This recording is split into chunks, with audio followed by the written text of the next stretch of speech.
question, you're more than welcome to ask. Yes, please. Thank you so much for sharing your experience. It really ties well with your subjectivity, identity, and agency, and the way that you talk about, you define the gay. That's really push us to another level, especially all the experiences that I have come across as an immigrant and to get into the mainstream society. I'd really like to know how much of your parents and your family, support you to go through, to break all these, the notion that you have inside and aligning with, the outside, how they gaze at you, and you have to turn, how much of those, make you get to where you are heading? I would say that my family has been very supportive. As human beings, they're supportive people. And on one hand, I can criticize them for not saying that I was disabled or kind of giving me that identity. But at the same time, it actually helped me, I think, because they said I can do anything. Because if they would have thought at that time that I was disabled, I don't think they would have. I think they would have found it difficult to say you can do anything. And I think because they didn't look at it at that, now they think of it completely different because of my shows and because the way I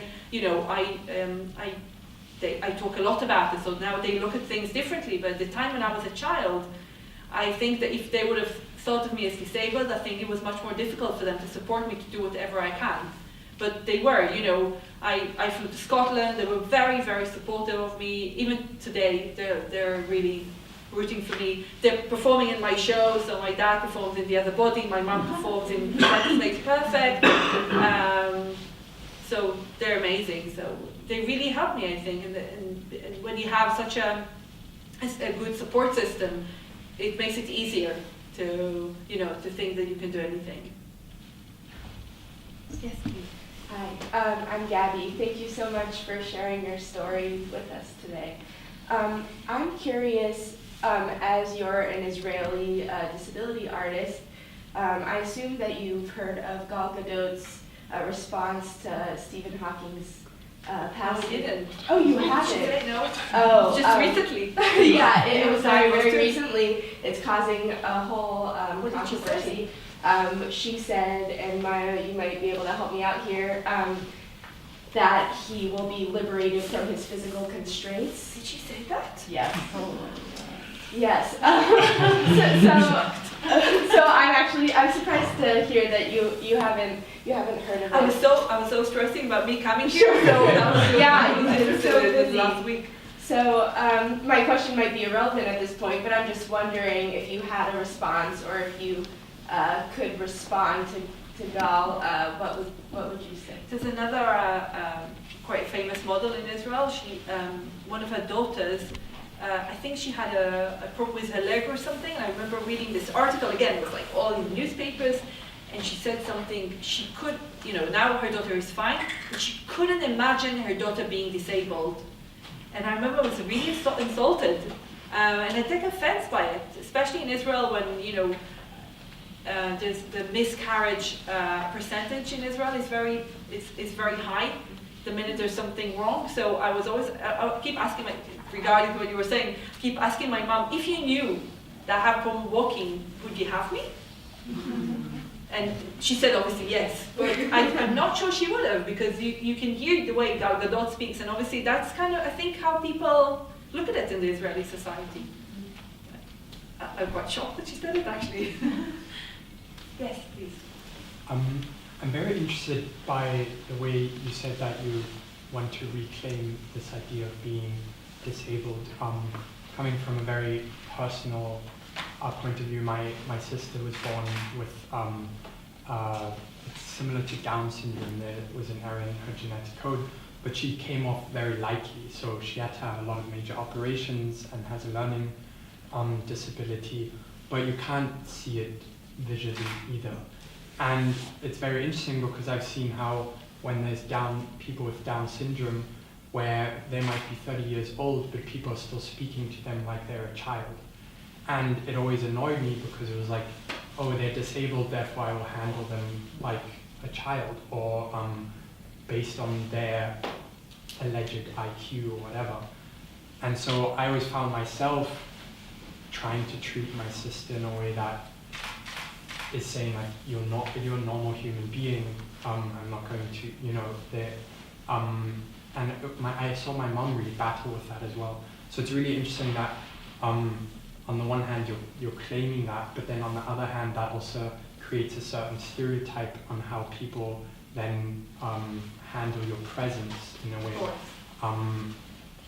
And I was wondering if you could speak more about that, especially from a mental disability point of view. There's that weird disconnect between the way they are portrayed and handled. I think for me, the reason I started claiming the word disabled is it became actually about my rights, because people, otherwise I wouldn't get anything. I was like, but I deserve this and I deserve this because I can't do those things. So it started from that point of view. And because I realized how people treat the word and how people treat you when you say the word disabled, I used to get really upset, like I said before. And I felt that maybe if I would reclaim it to myself, I would be able to change the stereotypes. I would be able to say, I know you think this is this, but actually it's something different. And I hope that one day I won't need the word disabled. I will be able to free it completely and that won't be an issue. But I am, I think also there isn't the right answer to it. It's such a, I can speak to some of my other disabled friends and they would say, I hate the word, I wish it was never there. So it's not like this is the right way, I don't think it's the right way. I just feel like for me, it's part of, it makes me part of a community. And I realized I'm part of a community only at the age of 30 something. And now I think it's completely weird that I never knew that I had a community. And for me it's like a strength of power. So I like the word, and I would say it like, because like I said before, on one hand, I like when people don't notice it. It's not that I have this idea of you have to notice it, you have to say I'm disabled or not. The ambivalence that I have towards the word, I guess, it's the ambivalence that everyone has towards it. And I hope people will find that this word can be broader much more than what the stereotype that they think it means. Yes, please. Hi, thank you so much for this. It really means a lot to me. I really related to a lot of the things that you were saying because I myself am chronically ill and it comes with a lot of chronic pain. It's been this way since I was 5 years old, but only very recently, once I became part of the disability community, was I more able to think about myself as a disabled person, and I'm still working on it. I'm only 19, and I feel like my status as having a disability fluctuates throughout time.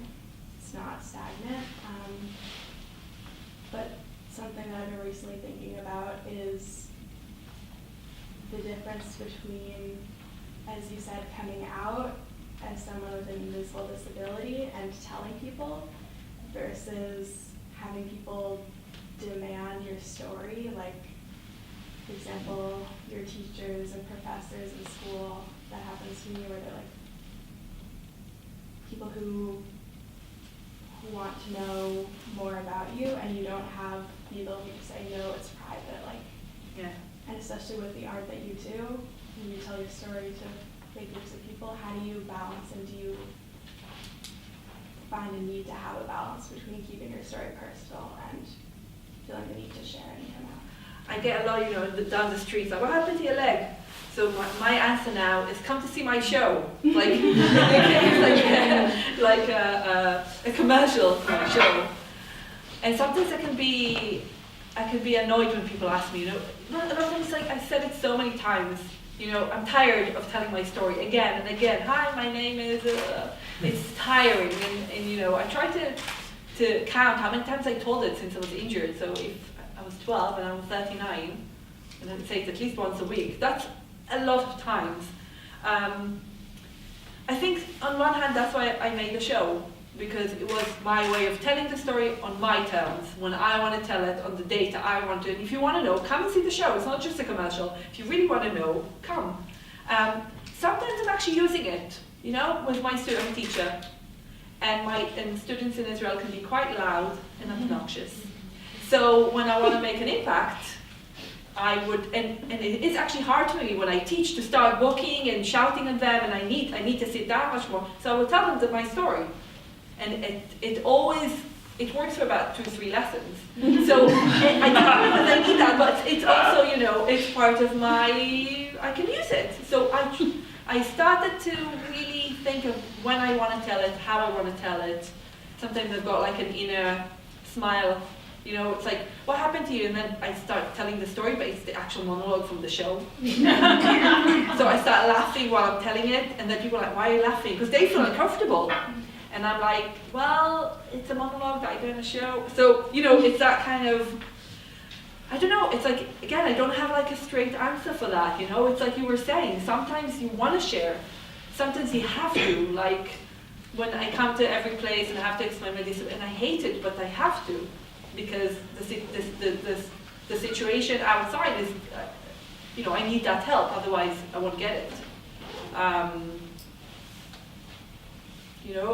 It's like, but I feel like today I am trying to moderate the times I tell it, and sometimes I just go, just before I came here, one of the teachers was like, what happened? And I was like, oh, it's since I was 12, don't worry about it, And the minute you go and say, don't worry about it, then they don't worry about it, it's just there. And she doesn't need to know. If she'll need to know, I'll tell her.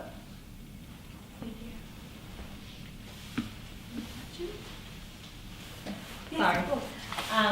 You said a lot of the story of how you came out and identified as somebody with a disability from the perspective of people who didn't have a disability, like the nurses and the doctors and your friends and family who always claimed you weren't disabled, but you wanted to reclaim it. But how did the disabled community in Israel or wherever you had been in contact with people, how did they receive it, since you kind of explained that your disability was in between where it could be or couldn't be? That for the very first time when I did the other body show and a person in the wheelchair came to see it, I was horrified. I was like, shit, they would say I'm not disabled, what would they say? Even today. But gladly, their reaction most of the time, maybe if they didn't like it or they thought I wasn't disabled, they didn't say it to me.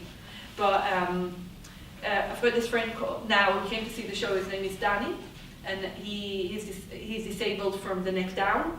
He can move only his finger, this one. He's got like a caretaker with him. He's an amazing guy. And he came to see the show twice. And in that body, the last part is that I invite the person from the audience to go on a date with me. And he raised his finger in the last show. He saw it once, he didn't have the courage to come on stage. Then in the second show, he came on stage, and later on we talked, we became good friends since then, and he said to me, it's a show about the sexuality of a disabled person. I was like, is it? I wasn't even aware of how many things there is in the show, it came from such a inner flame, you would say, or something that, burning inside of me, but I wasn't even aware of what it really means, or the word passing. I wasn't aware of the word passing. Only when I started making the show, and I was looking, because I like to research things, and I realized all those things and all of a sudden it's like, oh my God, those stories are my story. So now I have a community, and I have disabled friends, and for them I'm disabled. They don't question it at all. And if people question it, they don't tell me, so so I don't know. And I guess that's okay also, if they don't think I am. It's fine. So I have a question about the influence of your disability experience on your art. I mean, not in the sense of the theme itself that you're exploring your own disability on the stage, but how does the disability experience, whatever that is for you, affect your artistic decisions, your actual, position on stage, or your decisions in terms of what to do and how to do? I mean, what's the relationship there? Wow, that's such a hard question, because I think it's like I always look at life as art.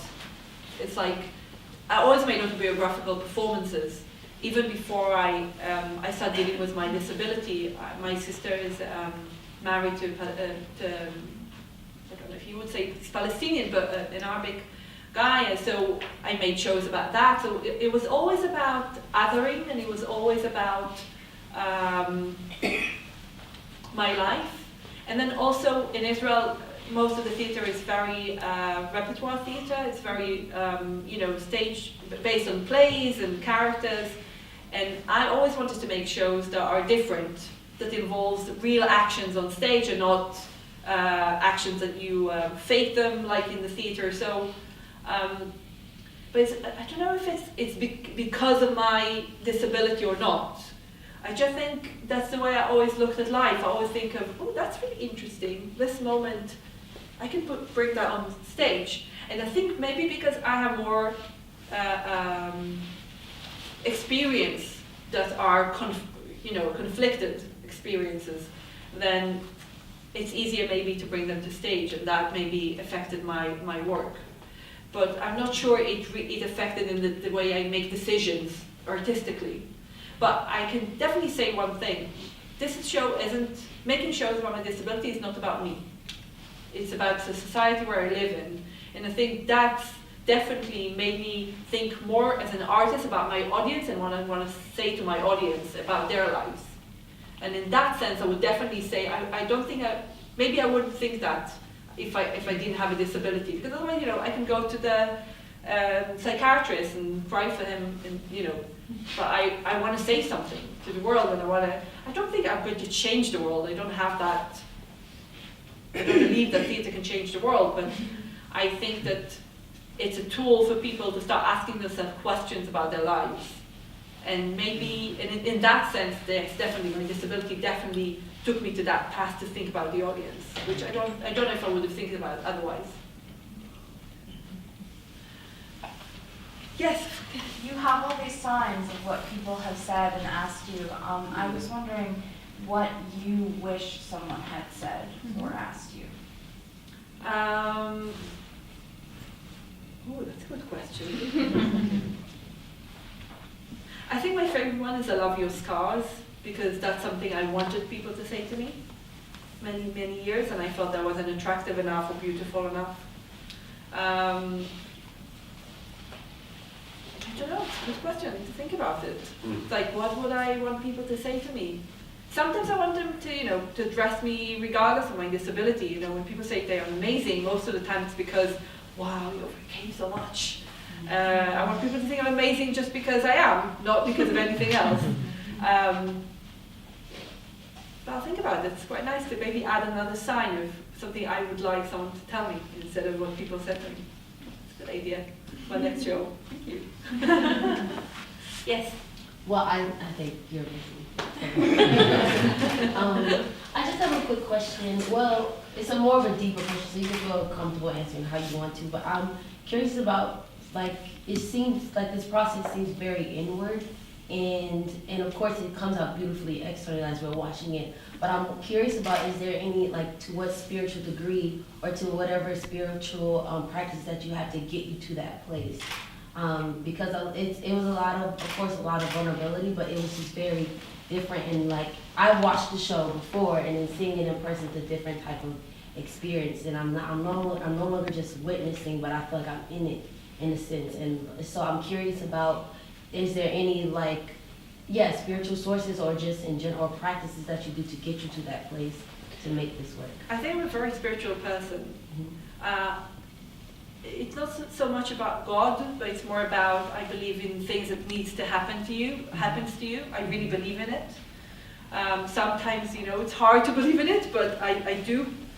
And I do a lot of self-searching. And I always take care of myself. I always go to speak to someone, or physical activities or something. I always have some a guide, someone who would guide me through life. I always have that.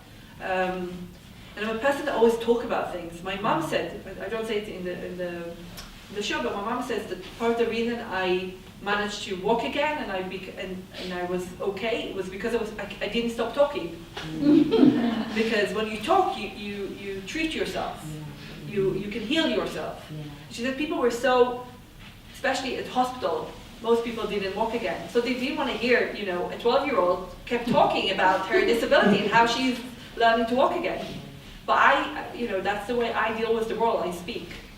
And so it's a mechanism, it's a healing mechanism, I would say. So talking to many people as I can. And when I have things that I can't talk about them, I know that I'm not ready yet, and that's also okay. Yeah. But I know that the minute I start talking, I will be better. So it's that kind of, so I guess talking is like the spiritual mechanism for me. And finding the right people to say it to them, obviously. Right. Also very important, not to everyone, just for the right people that wouldn't be able to, you know, be empathetic towards it. Well, thank you very much.